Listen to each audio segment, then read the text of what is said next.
Welcome back to Joe Stunner Boxing. By now, you will have heard of the death of George Foreman, who passed away aged 76 on the 21st of March 2025.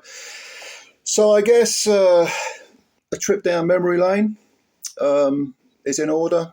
Do a little tribute video to George, who was one of the greatest heavyweight champions ever.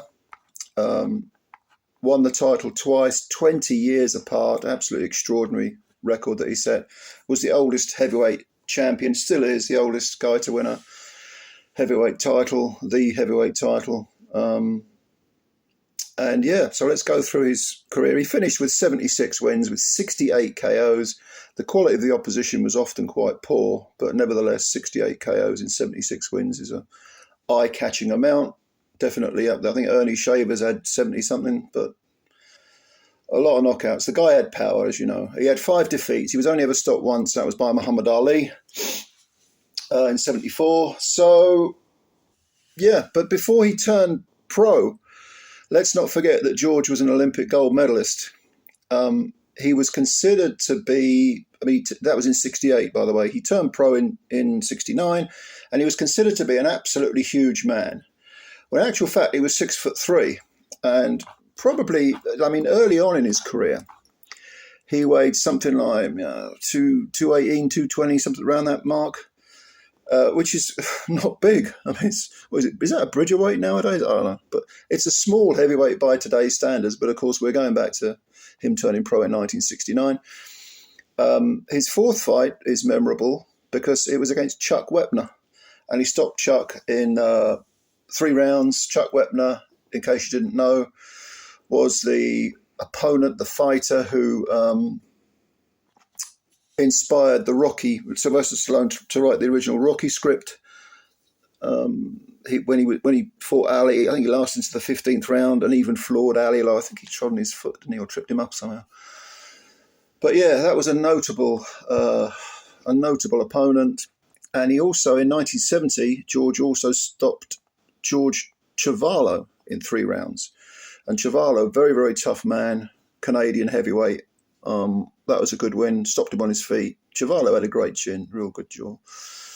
But there weren't that many notable opponents. There was one that should be mentioned, and that is Bob Hazelton. Bob Hazelton had a losing record at the time, like a lot of the opponents that George faced when he was building up to his first world title shot against Joe Frazier. He fought some very low-level guys, but Bob Hazelton would go on to become probably the first excessive PED user. And he bulked up on PEDs. Of course, there was very little. There were very little restrictions in those days. And in fact, he ended up. He knocked out Bob Foster. Bob Hazelton knocked out Bob Foster, which I know Bob Foster was a light heavyweight, but it's still an incredible achievement when you've got this guy who is a low-level journeyman. Or just an opponent, not really a journeyman, knocking out someone like Foster, who was a Hall of Famer, But unfortunately, Hazelton, they didn't realise what was the fact that you took these drugs, what they were doing to your respiratory system. He ended up with the respiratory system of an 80-year-old when he was about 50. He had both his legs amputated, and he suffered big time. But George beat him. That was in 1969, first year George turned pro. Got rid of him in a round. But generally speaking, leading up to the world title fight, George's opponents were low level. And that would be the same story in his second career when he came back after retiring.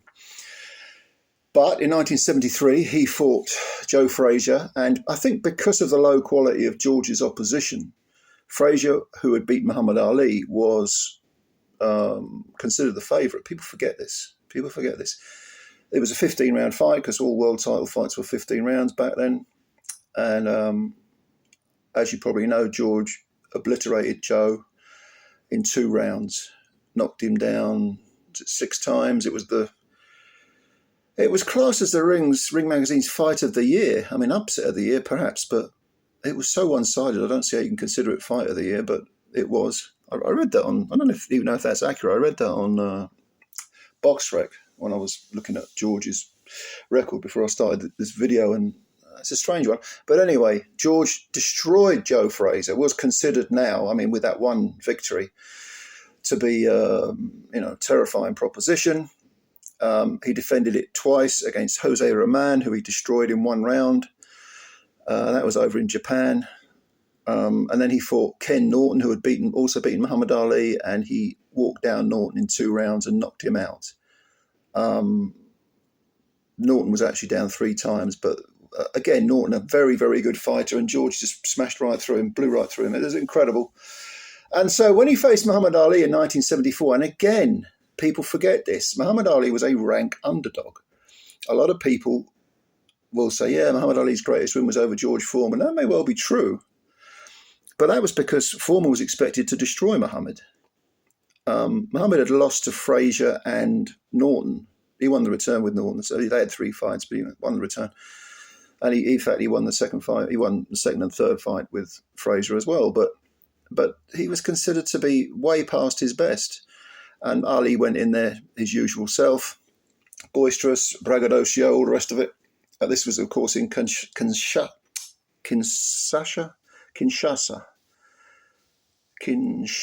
Is that how you pronounce it? Yes. Well, it was the rumble in the jungle, you know what I mean? In the Congo, or Zaire. And massive upset. Muhammad Ali won the title back, knocked out and exhausted George Foreman in 8 rounds. George completely blew himself out, just tried to get rid of Ali. It was searing heat. George used up huge gulps of energy early on, run out of gas, and Muhammad Ali just knocked him out. The exhausted George was counted out. So an astonishing upset, and that was George's first defeat. He then had it wasn't the following year, because it was the Ali fight was towards the end of October 74, and then in early February of 76, I think it was January, George fought Ron Lyle in what was definitely Ring Magazine's Fight of the Year, because this is one of the greatest slugfests you will ever see. Ron Lyle, very underrated, very, very tough man, done a lot of time inside, and they just whacked chunks out of each other, both men on the floor. Foreman eventually won in 5 rounds. If you've never seen that fight, go and have a look at it, because, oh God, it's brilliant. It's just a brilliant, brilliant fight. Then George had a rematch with Joe Frazier. Frazier was on the floor twice in the 5th round and got stopped. Then George was fighting people like, Scott Ledoux, who would become a journeyman. George stopped him in 3 rounds. And then in 77, he had the final fight of his first career, which was against Jimmy Young, and he was floored in the 12th round. It was a 12-round fight, and lost a unanimous decision. And then he retired. Now, George, in his first career, he had a moustache, black hair, very, very surly man, very intimidating. Didn't say a lot. But he had a sort of a spiritual awakening of sorts after the Jimmy Young fight. It was heat exhaustion, really, but he was seeing all sorts of, what he thought was Jesus, the blood of Christ, and all this sort of stuff that religious people believe in. And he became a Christian, a born-again Christian, and he started his own congregation. And he just retired. He went back to Texas, I believe. And then 10 years later, in 1987, he needed some money I think it was for a roof on his church, because George didn't hang on to his purses, or he plugged it all into his religious endeavours. And he needed some money for a roof for his church. So he thought, the only way that I really know how to make decent money is to put the gloves on. So he made a comeback. And I remember this. I was too young in 77 when Foreman retired, the first time, I was only 10. So if I ever did see George fight, I can't remember it. Probably didn't know it was George fighting. But I vividly remember him coming back in 87 and thinking, what are you doing? He was fat, he was bald, he was extremely jovial. He was like a different human being, a totally different human being. And I remember watching his first fight, which was against Steve Zuski. And Zuski was a journeyman, looked scared, to be honest with you, in there with George. George lumbered after him, and it was like, oh my, what is this? and he stopped Zuski in 4 rounds. But then he had this sort of, he was fighting regularly. So, in 87, the comeback, the first year of his comeback, he fought 5 times against absolute no-hopers. Tim Anderson went out in 4 rounds, Bobby Crabtree. They're all the usual journeyman suspects who were low-level guys. He was racking up the KOs, but he was getting people's attention.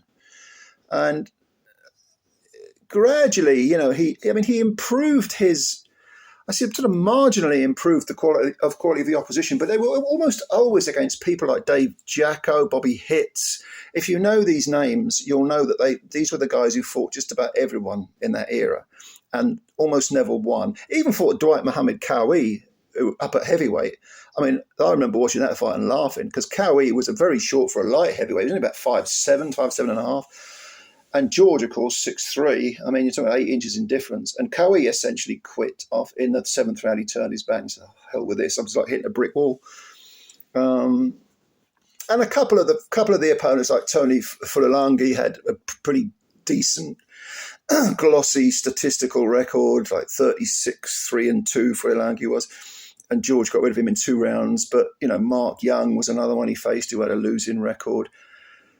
Bert Cooper retired after 2 rounds against George. He even fought J.B. Williamson, who was a former WBC light heavyweight champ. Williamson is one of the worst champions I've ever seen. Dennis Andrews beat him on points to win the WBC belt at light heavyweight for the first time. Andrews was a three-time WBC light heavy champ. Williamson, what the hell he was doing at heavyweight, I don't know, but he lasted into the 5th round against George. Like I say, Bert Cooper was another one. Everett Martin, Bigfoot Martin, he took George 10, although he was knocked down, I think, in the 8th, towards the end of the fight, the 8th round. And then he fought Jerry Cooney. This was in 1990. And it was by this point, because George had been knocking everyone out, albeit a very low level, bunch of opponents, people were talking about putting him in with Mike Tyson, which I was like, what is going on here? Mike Tyson. Mike Tyson at the time was flying. Mike Tyson in 89 would have been, an enormous threat, terrifyingly explosive heavyweight, as you know. But Foreman got rid of Cooney in 2 rounds, and Cooney was very, very inactive, but the way in which Foreman did it with a huge hook flattened Cooney, absolutely flattened him. And Cooney was so what you like about Cooney, but he did give Holmes a pretty decent fight, very decent fight. And, no one had done that to Cooney. And I think that was Cooney's last fight, if I believe it was. And then he carried on beating people like Adelson Rodriguez in 2 rounds, who was a, C-plus heavyweight. But anyway, I can't remember the others. But he made his way to a title fight against Evander Holyfield, who had the IBF, WBC, and WBA titles, which he had won off Buster Douglas, who had previously beaten Mike Tyson. And everyone thought this would be a one-sided beatdown. Holyfield was undefeated in 25. In actual fact, George lasted the distance, the 12-round distance. The 15-rounders had previously long gone. So this was a 12-round fight.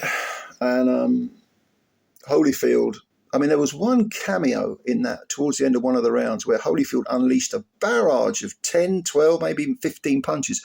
All of them landed on George's chin, and George wobbled. It was a huge amount. He wobbled backwards. But he didn't go down. I'm sitting there thinking, fucking hell. The old fella can take a wallop. By this point, of course, George was in his early 40s, 41, I think. But he lost a 12-round decision to Holyfield, and that was, I suppose you'd call it a moral victory. He came back.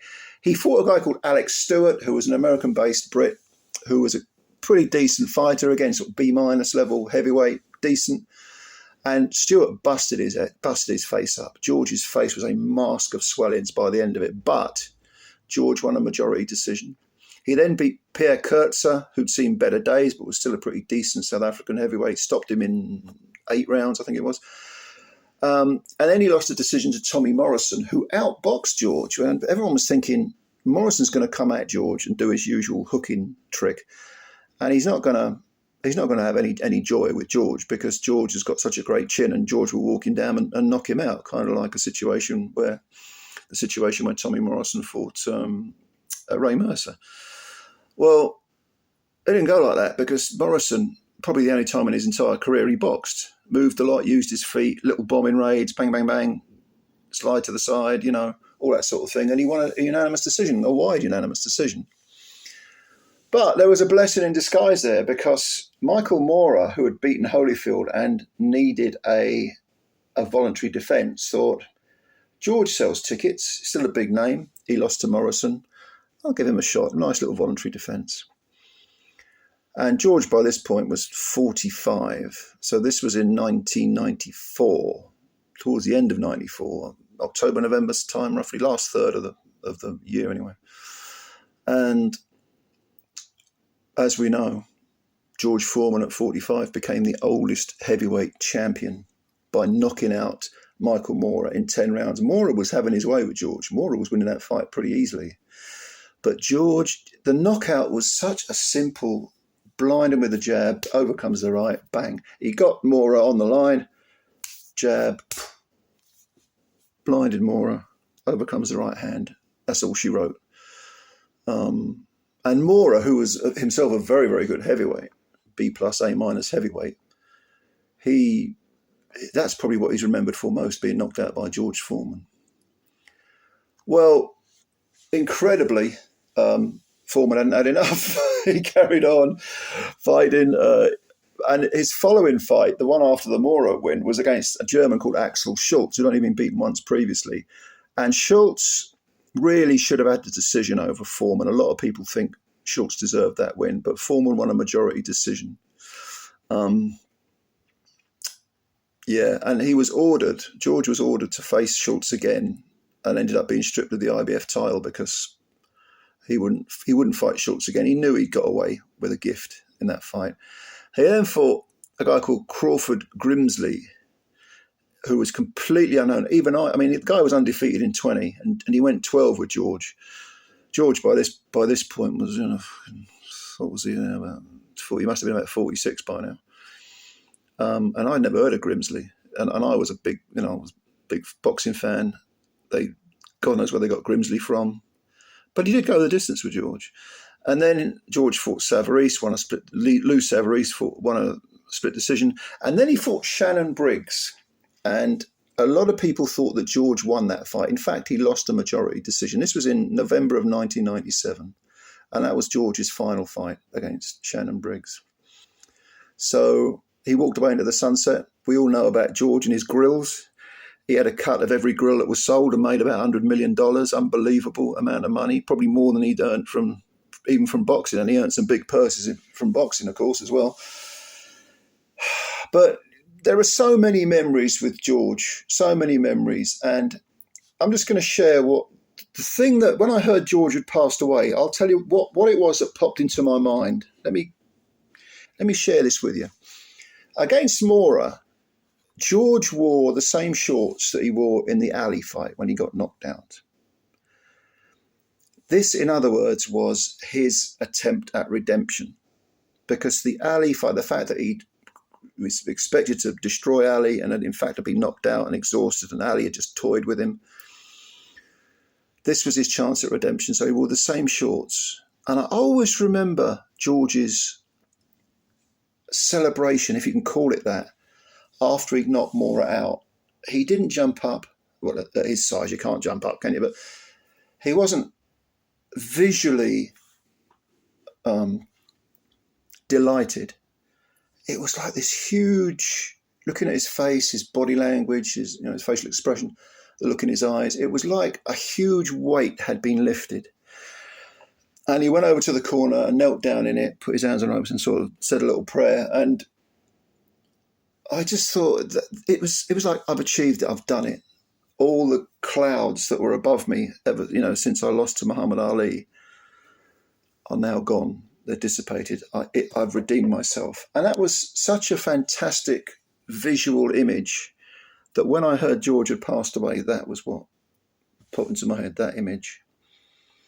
And Jim Lampley, I think it was, famously said, he did it. he did it because Foreman had told Lampley prior to that fight, I'm telling you, I'll knock him out. I'll catch him. At some point, I'll get in front of him and he'll be within punching range and I'll get him. And he did. An amazing, amazing story. So, George Foreman, thank you for the memories, my friend. Never met you. Would have been an honour to have met you.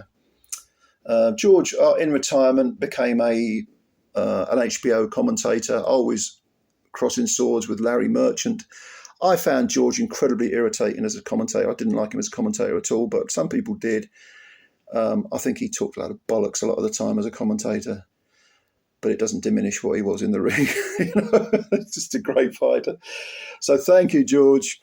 Thank you very much. And yeah, tell me what you remember about George Foreman. Maybe you're old enough to remember him the first time round. I don't know. I'm not.